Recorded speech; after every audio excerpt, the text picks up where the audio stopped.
Assalamualaikum warahmatullahi wabarakatuh dan selamat pagi semua anak-anak kesayangan cikgu. Hari ini kita akan teruskan pembelajaran sains kita dengan subtajuk yang baru iaitu mengukur dan menggunakan nombor. Pada minggu sebelum ini kita belajar mengenai tajuk apa? Kamu masih ingat? Okey. Minggu sebelum ini kita telah belajar mengenai subtajuk mengelas. Hari ini kita belajar tajuk mengukur dan menggunakan nombor. Jadi, kamu sudah bersedia untuk belajar bersama saya? Okey. Cikgu nak sekarang kamu boleh rujuk buku teks muka surat 8 dan 9. Okey? Okey, kita teruskan. Mengukur dan menggunakan nombor. Okey, kamu tahu tak apa maksud mengukur dan menggunakan nombor? Kamu tak tahu kan? Okey, mengukur dan menggunakan nombor merupakan kemahiran menggunakan nombor semasa mengukur dengan menggunakan alat dan unit piawai yang betul. Maksudnya, kalau kamu tengah lakukan perkara mengukur, kamu ukur mestilah ada menggunakan nombor dan juga alat yang kamu gunakan. Okey, mari kita lihat. Contoh alat-alat mengukur menggunakan nombor. Okey, kamu tahu apakah alat yang digunakan untuk mengukur jisim atau berat? Kamu tahu tak? Antaranya penimbang berat badan dan alat penimbang. Penimbang berat badan ni selalunya kita boleh guna dekat rumah, kan? Dekat rumah kamu mesti ada penimbang berat badan ni. Kita nak timbang, kita nak ukur berat kita berapa. Kamu dah ukur dah berat kamu berapa? Bila kali terakhir kamu ukur berat badan kamu?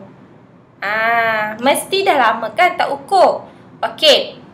Kedua, contoh alat yang kedua iaitu alat penimbang. Alat ini kita boleh dapati di pasaraya ataupun di pasar pagi. Selalunya kita gunakan untuk timbang barang-barang seperti sayur, ikan, ataupun kalau ada di rumah kita, kita gunakan selalunya untuk nak buat kek. Kita timbang tepung, kita timbang gula. Betul atau tidak murid-murid? Okey. Alat penimbang untuk mengukur jisim atau berat ni, unit piawai dia sama ada kilogram, kg atau gram. Itu G. Okey. Contoh alat bagi mengukur panjang. Pembaris, tali pengukur dan pita pengukur. Pembaris ni kita selalu guna dia kan untuk kita buat garisan. Betul tak? Kalau kamu kat sekolah untuk kamu buat garisan. Kemudian untuk kamu ukur apa pembaris ni? Kamu boleh ukur pensel ataupun kamu ukur pemadam kamu. Saiz pemadam. Okey, untuk tali pengukur pula, kebiasaannya kamu atau ibu kamu akan gunakan untuk mengukur apa? Untuk mengukur sekiranya nak buat baju baru. Akan ukur panjang tangan, panjang badan, panjang bahu. Kita gunakan tali pengukur. Kemudian, pita pengukur. Pita pengukur ni kita selalu gunakan untuk mengukur sesuatu yang besar ataupun yang sangat panjang. Yang ni kita boleh tengok bila kita nak ukur, contohnya kita nak ukur ketinggian untuk membuat langsir. Kita gunalah pita pengukur ni. Betul tak? Dan unit piawai bagi mengukur panjang adalah sentimeter. cm. Okey, boleh ingat? Yang ketiga, mengukur masa. Apakah contoh alat-alat untuk mengukur masa? Cuba fikirkan. Untuk mengukur masa, kita boleh gunakan jam tangan. Ada lagi tak pakai jam tangan jenis jarum ni? Ataupun kamu dah pakai jenis digital?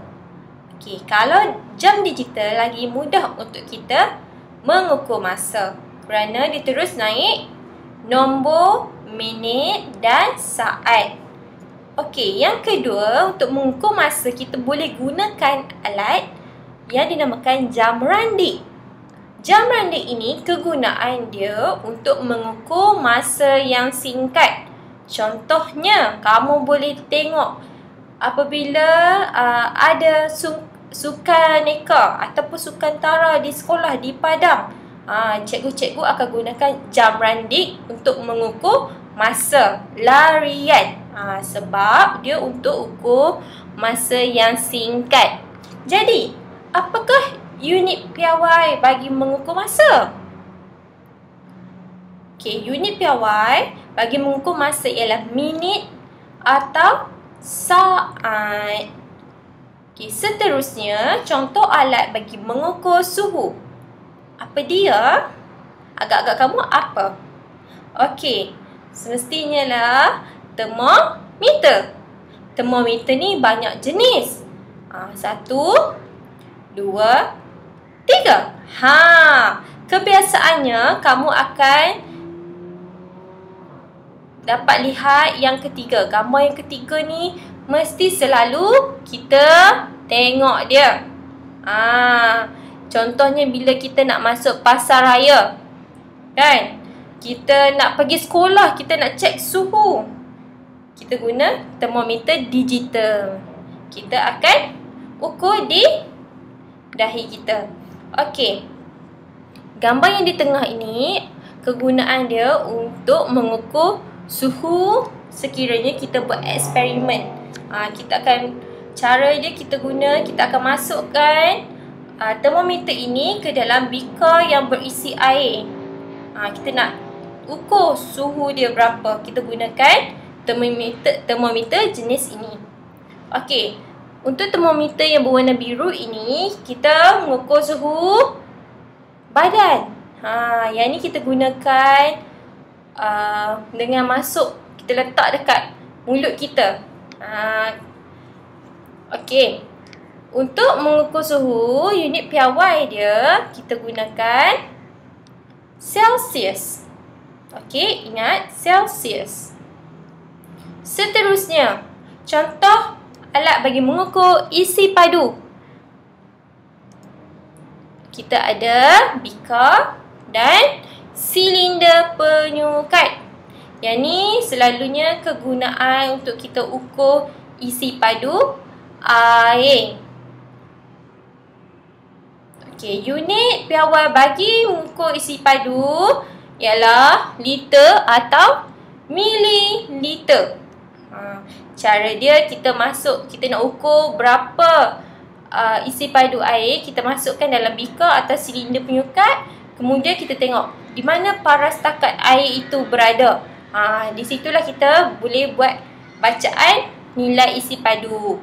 Okey, jadi tamat sudah. Sekarang kamu perlu buat tugasan dalam buku aktiviti sains pada muka surat 5 dan 6. Untuk tugasan pada minggu ini, kamu buat dan hantar melalui link yang cikgu bagi. Kalau kamu dah siap, kamu hantar melalui link tugasan yang cikgu bagi tu. Lagi mudah untuk cikgu semak dan tak hilang. Okey, jadi sekiranya kamu tak ada apa-apa masalah,